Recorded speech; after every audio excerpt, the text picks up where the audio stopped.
जय भवानी,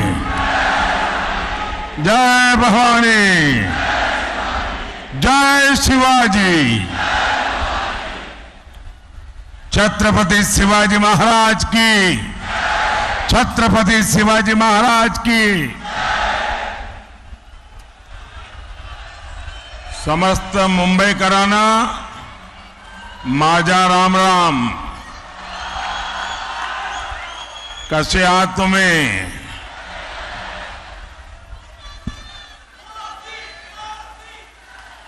आप सभी हमें आशीर्वाद देने आए हैं। मैं आपका हृदय से बहुत बहुत आभार व्यक्त करता हूं। साथियों, मुंबई ये शहर सिर्फ सपने नहीं देखता, मुंबई सपनों को जीता है।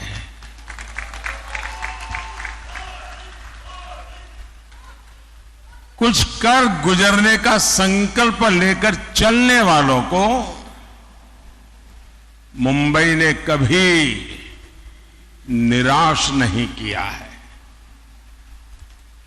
इस ड्रीम सिटी में मैं आपसे 2047 के ड्रीम को लेकर के आया हूं।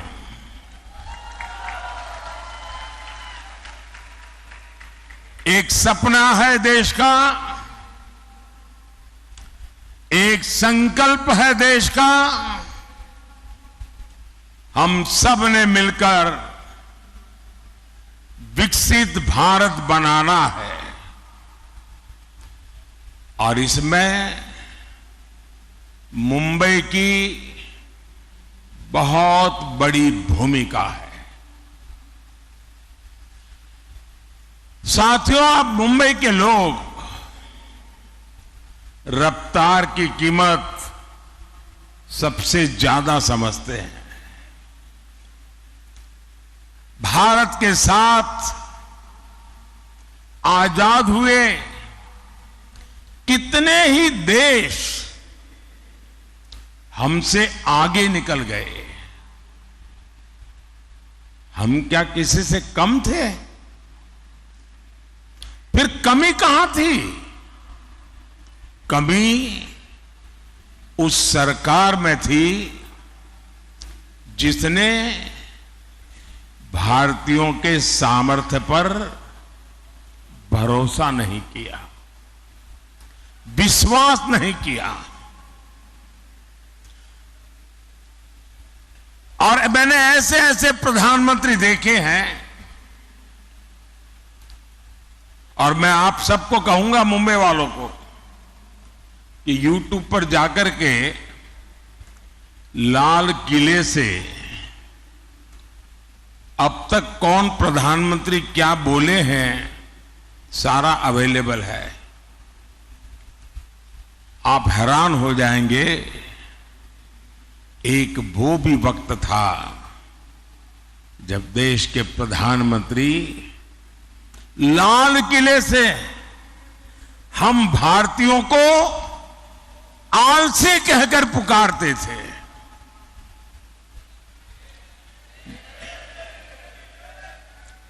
जिन सरकारों की सोच ऐसी रही हो,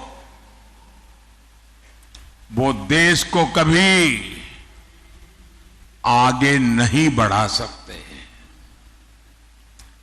मैं आज पूरी गंभीरता से कह रहा हूं,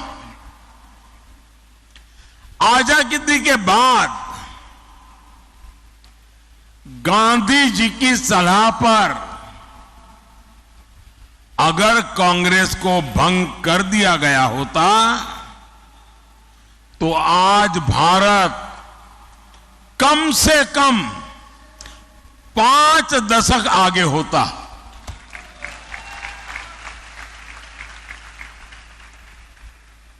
आजादी के बाद भारत की सभी व्यवस्थाओं का जो कांग्रेसीकरण हुआ उसने देश के 5 दशक बर्बाद किए हैं। साथियों, देश आजाद हुआ तो भारत दुनिया की 6ठी बड़ी अर्थव्यवस्था था। हम दुनिया में नंबर 6 पर थे और 2014 में जब कांग्रेस गई और हमें जब सत्ता सुपुर्द की, तब देश की अर्थव्यवस्था 6 नंबर से 11 नंबर पहुंच गई थी। ये इन्होंने काम करके गए हैं। और जब से आपने इस सेवक को काम दिया, 10 साल में आज देश दुनिया की 5वें नंबर की आर्थिक ताकत बनकर के खड़ा है।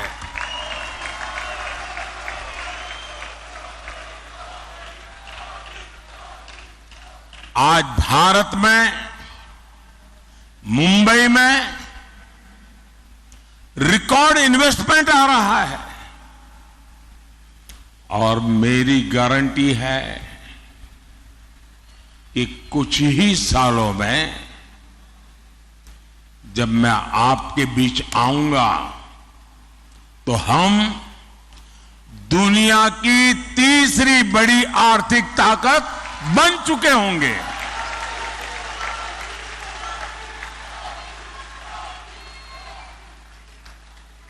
और मैं आपको भी गारंटी देने आया हूं और मैं आपके बच्चों के लिए विश्वास लेकर के आया हूं। मैं आपको विकसित भारत देकर जाने वाला हूं।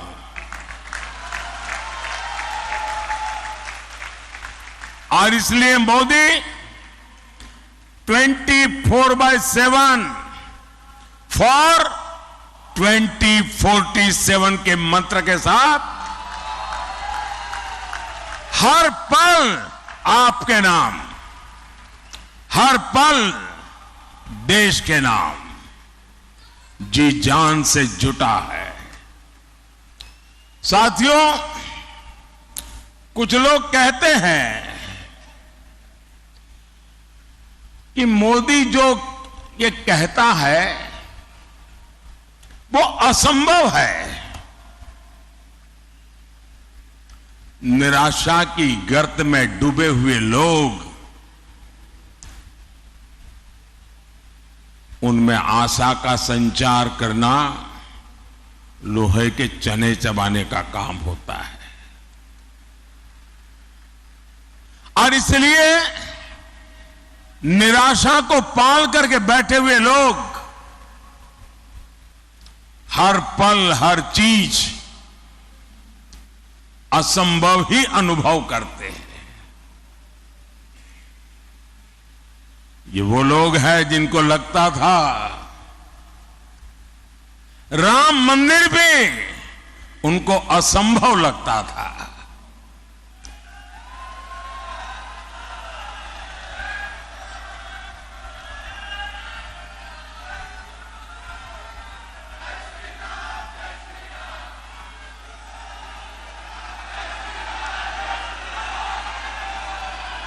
साथियों, दुनिया को कभी न कभी इस बात को स्वीकार करना पड़ेगा कि भारत भूमि में रहने वाले लोग अपने विचारों के इतने पक्के थे, अपने इरादों के इतने पक्के थे कि एक सपना लेकर के 500 साल तक लड़ते रहे।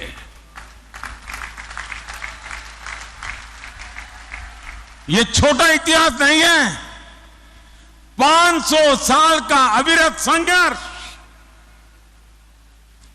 अनेक पीढ़ियों का संघर्ष, लाखों लोगों का बलिदान, और 500 साल तक संजोया हुआ सपना आज रामलला भव्य मंदिर में विराजमान है।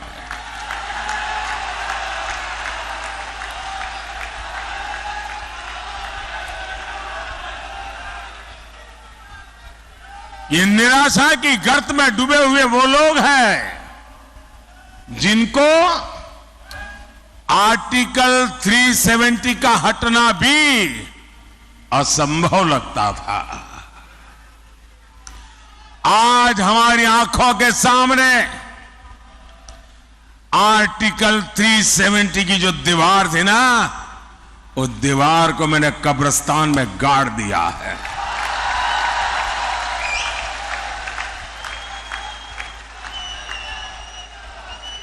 और जो सपने संजो रहे हैं कि वे कभी 370 पुनर्जागरण करेंगे, फिर से लगाएंगे, वो कान खोल करके सुन ले। ये विरासत मामूली विरासत नहीं है। दुनिया की कोई ताकत दोबारा 370 नहीं ला सकती है।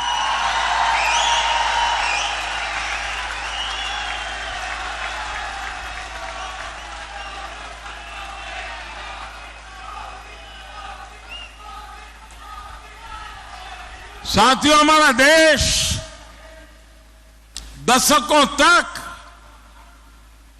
सीरियल बम धमाकों से लहूलुहान होता रहा।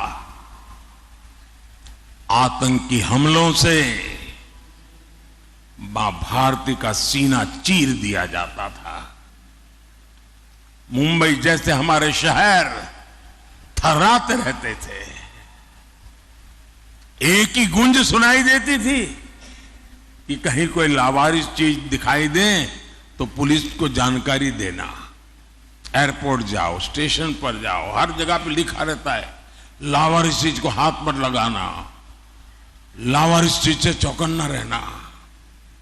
10 साल हो गए, सुना है क्या? सब बंद हो गया कि नहीं होगा? ये इनको असंभव लगता था। और अभी राज बता रहे थे 3 तलाक।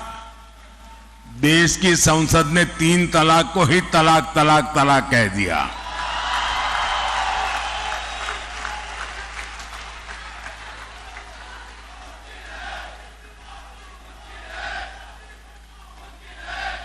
महिलाओं को 33% आरक्षण, 40 साल तक इंतजार करते रहे लोग। संसद में बहस होती थी और जो आज संविधान को सर पर रख करके नाच रहे हैं, उन लोगों ने पार्लियामेंट में 33% आरक्षण के बिल को छीन करके फाड़ दिया था।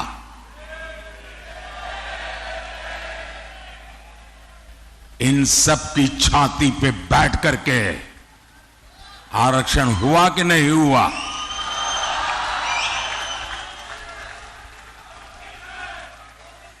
कांग्रेस 60 साल तक कहती रही कि गरीबी हटाएंगे, और इनकी तो फैशन थी। और आप सचमुच में थोड़ा जो हिस्ट्री में रुचि रखते हैं, जरा देख लीजिए। आप लाल किले से इन प्रधानमंत्रियों के भाषण सुनेंगे और इन परिवार के सभी प्रधानमंत्रियों के भाषण सुनेंगे, तो उनके 20-25 मिनट के भाषण में 10 मिनट वो गरीबी पर बोलते थे। और कोई भी चुनाव का उनका भाषण सुन लीजिए, वो गरीब गरीब गरीब गरीब गरीब गरीब गरीब गरीब गरीब गरीब गरीब गरीब गरीब गरीब गरीब गरीब गरीब गरीब माला ही जपते रहते थे। लोगों की आंख में धूल झोंकते थे और गरीबों को एहसास कराते रहते थे कि तुम तो गरीबी में जीने के लिए ही पैदा हुए हो। इस देश में गरीबी को हटाना असंभव लगता था, भाइयों बहनों, मोदी ने 10 साल में 25 करोड़ लोगों को गरीबी से बाहर निकाल करके दिखा दिया है।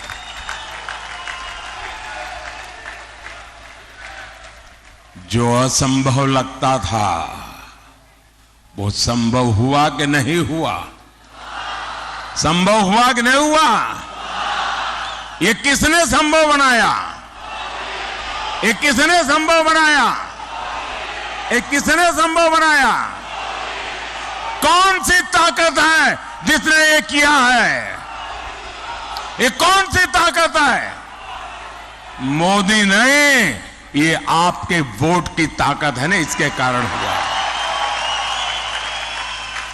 ये आपके वोट का सामर्थ्य है।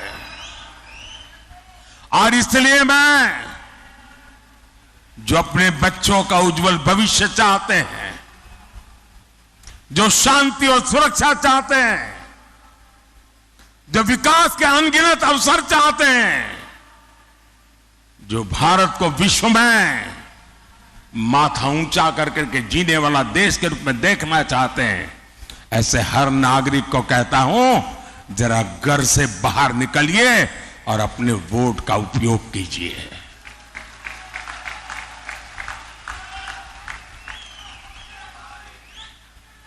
और मेरा आपसे आग्रह है, मैं आज मुंबई करके पास आया हूं, आपसे आशीर्वाद मांगने आया हूं। आप रिकॉर्ड तोड़ करके सारा मतदान करके दिखाइए इस बार। और जब मतदान करने के लिए घर से निकले ना, तो याद करना, कभी वो बम धमाके हुआ करते थे, सुबह घर से निकलते थे तो शाम को जिंदा लौटेंगे कि नहीं लौटेंगे इसका कोई विश्वास नहीं था।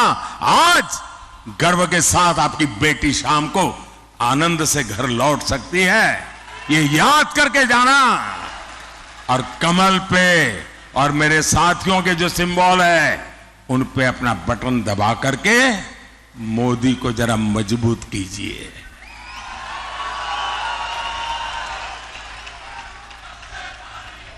आपका एक वोट राष्ट्र हित में बड़े फैसलों का आधार बना है, और इसलिए एक एक वोट जरूरी है।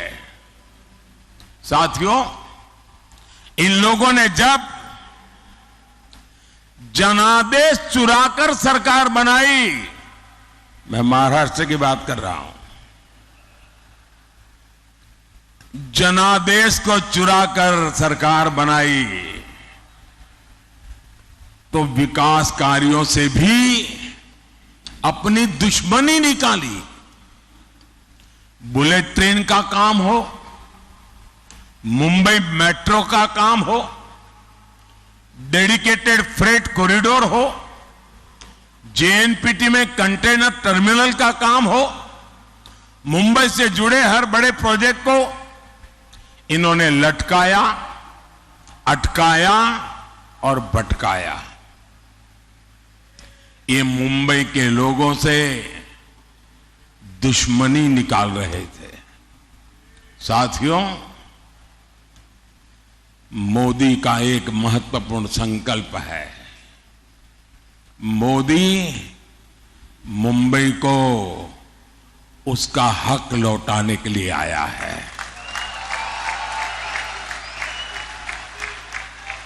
आज दुनिया का आधुनिकतम इंफ्रास्ट्रक्चर मुंबई को मिल रहा है।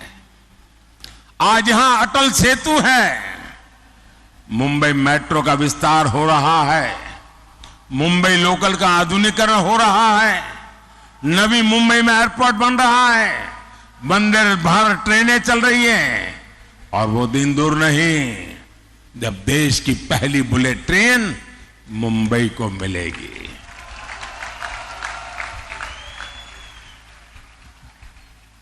साथियों, आगे बढ़ते हुए भारत में एनडीए गठबंधन रोजगार के नए नए सेक्टर्स बना रहा है। पिछले 10 साल में भारत में 1.25 लाख से ज्यादा नए स्टार्टअप बने हैं। 8,000 से अधिक स्टार्टअप्स तो अकेले हमारी मुंबई में है। बीते 10 सालों में भारत मोबाइल मैन्युफैक्चरिंग में दुनिया का दूसरा सबसे बड़ा देश बना है जी। हम कभी मोबाइल फोन इंपोर्ट करते थे, आज हम मोबाइल फोन एक्सपोर्ट कर रहे हैं जी। टेक्नोलॉजी से लेकर टेक्सटाइल तक, टैलेंट से लेकर टूरिज्म तक, स्पेस से लेकर स्पोर्ट्स तक, आने वाले 5 सालों में नौजवानों के लिए असीम अवसरों से भरा भारत दुनिया की नजरों में एक बहुत बड़ी आशा का कारण, विश्वास का कारण बना हुआ है। और इसका बहुत बड़ा फायदा मुंबई के युवाओं को होगा, मुंबई के प्रोफेशनल्स को होगा। हमारी सरकार मातृभाषा में पढ़ाई को भी बहुत महत्व दे रही है। नई नेशनल एजुकेशन पॉलिसी के तहत अब मराठी में भी मेडिकल और इंजीनियरिंग की पढ़ाई संभव होगी। मैंने सुप्रीम कोर्ट से कहा था, मैंने कम से कम आप जजमेंट का ऑपरेटिव पार्ट होता है वो तो उस क्लाइंट की भाषा में दो। ये क्या अंग्रेजी का झंडा लेके घूम रहे हो तुम लोग। और आज सुप्रीम कोर्ट से अगर कोई मराठी भाषी व्यक्ति का केस चल रहा है और उसको जजमेंट का ऑपरेटिव पार्ट मराठी में चाहिए तो मिलना तय हो चुका है। दोस्तों, भाई और बहनों, शहरी मिडिल क्लास हो या फिर शहरी गरीब, ईज ऑफ लिविंग ये मोदी की प्राथमिकता है। जो झुग्गियों में रहता है उसको भी आज पक्के घर का भरोसा मिला है। सबके घर का सपना पूरा हो, इसके लिए मोदी सरकार हजारों करोड़ की मदद दे रही है। आज महाराष्ट्र के 45,000 से ज्यादा रियल एस्टेट प्रोजेक्ट्स रेरा कानून के दायरे में आए हैं। मतलब इन्वेस्टर के लिए विश्वास का पक्का व्यवस्था मिली है। अकेले महाराष्ट्र में ही है 17,000 से ज्यादा इन्वेस्टर्स की शिकायतों का निवारण हुआ है। साथियों, क्वालिटी हेल्थ केयर और सस्ता हेल्थ केयर यह हमारा फोकस है। और अब तो मोदी ने तय किया है, आप जो बेटे बेटी कमाते हैं ना, आज हर घर में बुजुर्ग होते ही हैं। माता पिता, दादा दादी, चाचा चाची, नाना नानी, और 70 साल के बाद छोटी मोटी कोई न कोई बीमारी तो होती ही होती है। अब जो बेटा बेटी मेहनत करके कमाते हैं उनके सामने चिंता रहती है, वो मां बाप को संभालने के लिए तैयार है, लेकिन एक तरफ अगर बीमारी आ गई तो चिंता रहती है कि रोजमर्रा का जिंदगी कैसे गुजारेंगे और बच्चों की आशा अपेक्षाओं का क्या। हर कमाने वाले बेटे बेटी को चिंता रहती है। मोदी ने तय किया है, कोई भी व्यक्ति, हिंदुस्तान का कोई भी व्यक्ति जो 70 साल से ऊपर है, अब उनके बीमारी में उनके इलाज की चिंता उनके बेटी बेटी पर नहीं रहेगी। ये जिम्मा मोदी संभालेगा।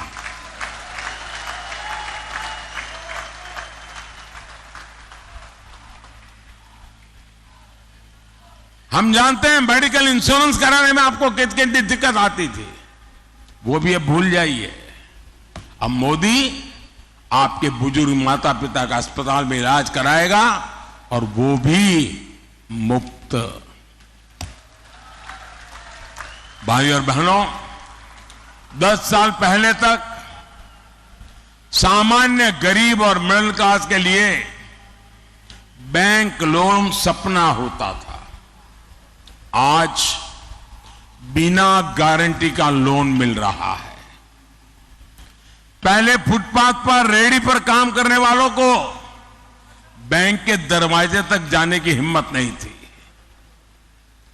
जिनको कोई नहीं पूछता था, मोदी उनको पूजता है। और मैं हमारे शिंदे जी वगैरह का आभार व्यक्त करता हूं कि एक आध साल पहले मुझे यहां बुलाया था और करीब 1 लाख रेहड़ी पट्टी वाले भाई बहन इकट्ठे हुए थे और उनको हजारों करोड़ रुपया बैंक से लोन मिला था। उनकी पूरी जिंदगी बदल गई। वरना पहले क्या था, रेहड़ी पटरी वालों को साहूकार के पास से बहुत महंगे ब्याज में पैसे लेते थे और कारोबार में से ज्यादा पैसा ब्याज में चला जाता था। आज उनको बैंक से लोन मिलता है। और गारंटी कौन देता है? गारंटी मोदी देता है। बिना गारंटी पैसे मिलता है। और ये मेरे रेहड़ी पटरी वाले भाई बहन पाई पाई समय पर चुकता करते हैं। बैंकों पर कोई बोझ नहीं होने देते हैं। साथियों, मोदी के पास 10 साल का रिपोर्ट कार्ड है और 25 साल का रोड मैप भी है। और दूसरी तरफ इंडी गठबंधन वालों के पास क्या है?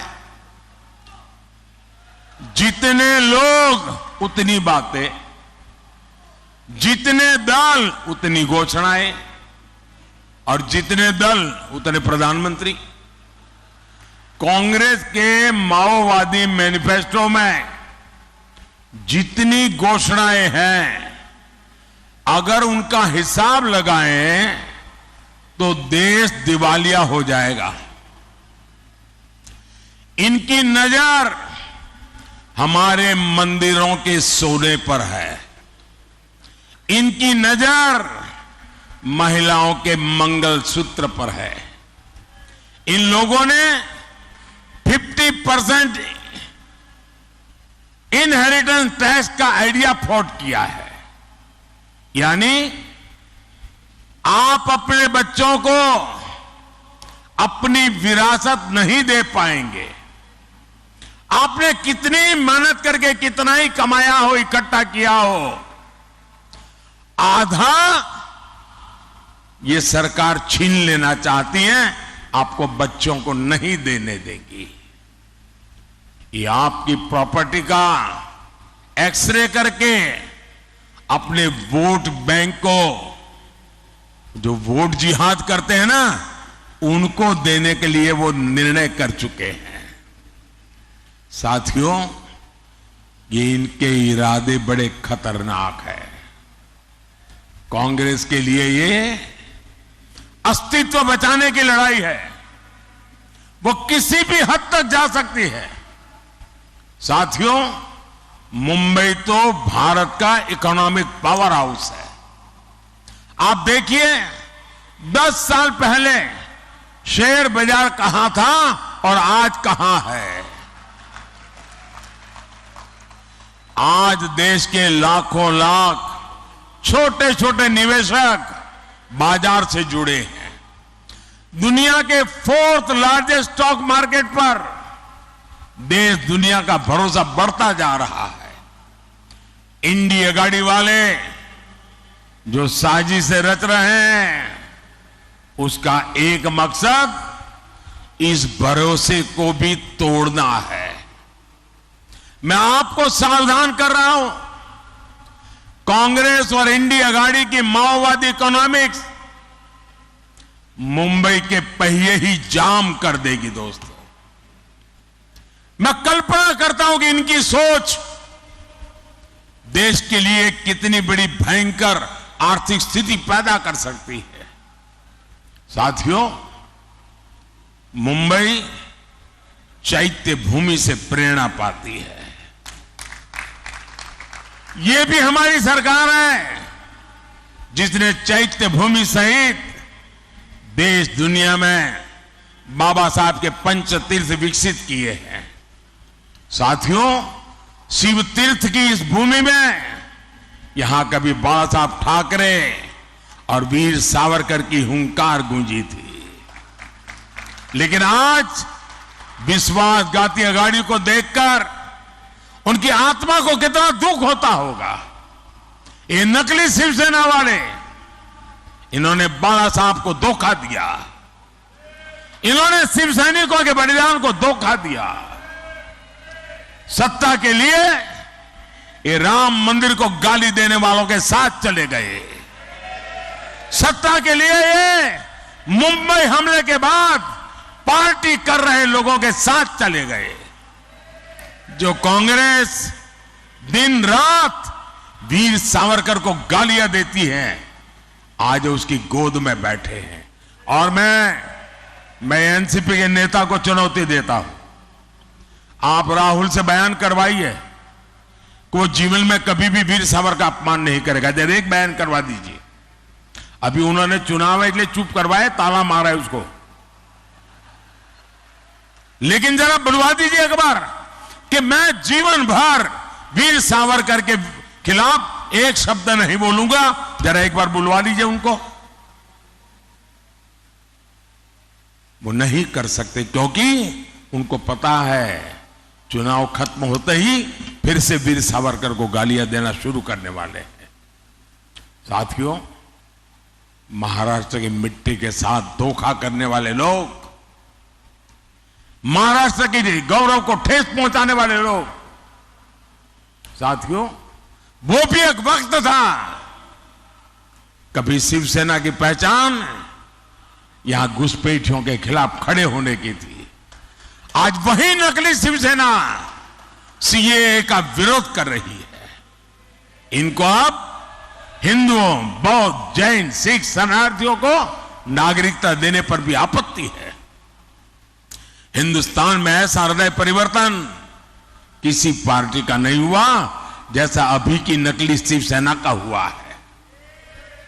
साथियों, अपने वोट बैंक को खुश करने के लिए, तुष्टीकरण के लिए इस पूरी अघाड़ी ने पूरी मुंबई को, पूरे देश को धोखा दिया है।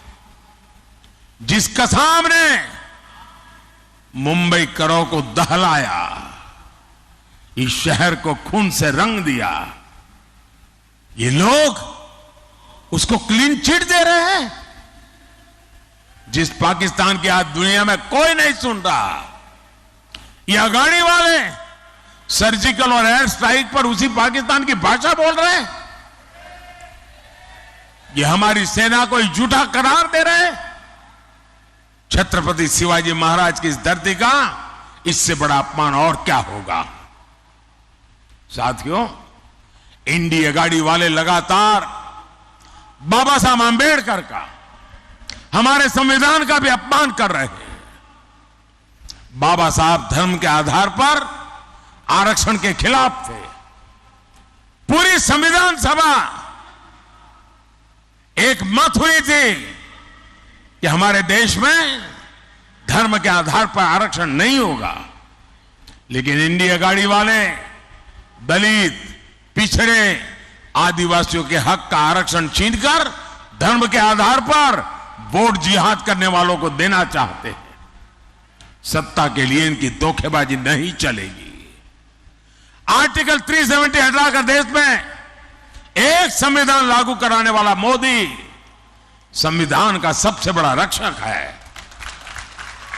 और जो लोग आज संविधान को माथे पर लेकर के नाच रहे, उन्होंने पहले संविधान के शरीर को तोड़ा। हमारे संविधान की जो पहली प्रत है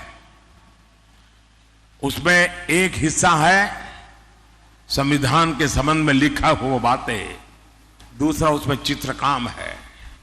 वो सब मिलाकर के एक संविधान बना है। और इन चित्रों में हजारों साल की हमारी विरासत को चित्रांकित किया गया है।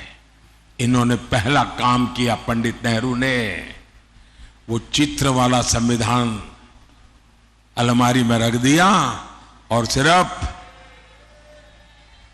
बाद में उसकी आत्मा को उन्होंने चूर चूर कर दिया।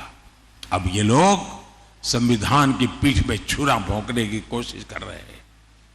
मैं कांग्रेस को किसी दलित, पिछड़े, आदिवासी का आरक्षण कभी भी छीनने नहीं दूंगा और ये मोदी की गारंटी है। भाइयों बहनों, मैंने लाल किले से कहा था यही समय है, सही समय है, ये भारत का समय है। इस समय का चक्र तेजी से चलता रहे, इसकी बहुत बड़ी जिम्मेदारी मुंबई की है। हर मुंबई को मतदान करना है, सारे रिकॉर्ड तोड़ने हैं। भाजपा और शिवसेना के हमारे सारे उम्मीदवारों को विजयी बना करके दिल्ली भेजना है। हमारे एनसीपी के साथियों को, मैं नकली वालों की बात नहीं कर रहा, मुंबई नॉर्थ लोकसभा से श्रीमान पीयूष गोयल जी,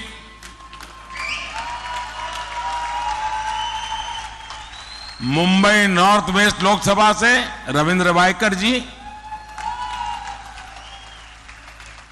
मुंबई नॉर्थ ईस्ट लोकसभा से मिहिर कोटेचा जी, मुंबई नॉर्थ सेंट्रल से उज्जवल निगम जी, मुंबई साउथ सेंट्रल से राहुल सोयवाले जी, मुंबई साउथ लोकसभा से श्रीमती यामिनी यादव जी, इन सभी के पक्ष में 20 मई को ज्यादा से ज्यादा मतदान करना है। और जब आपको वोट देंगे ना आप इनको, वो वोट सीधा का सीधा मोदी के खाते में जाएगा।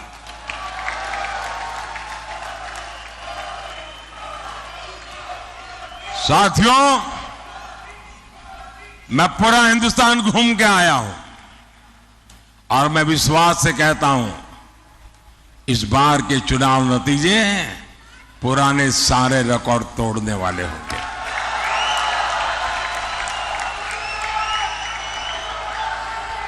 भारत एक बहुत बड़ी शक्ति के रूप में उभरेगा। 4 जून,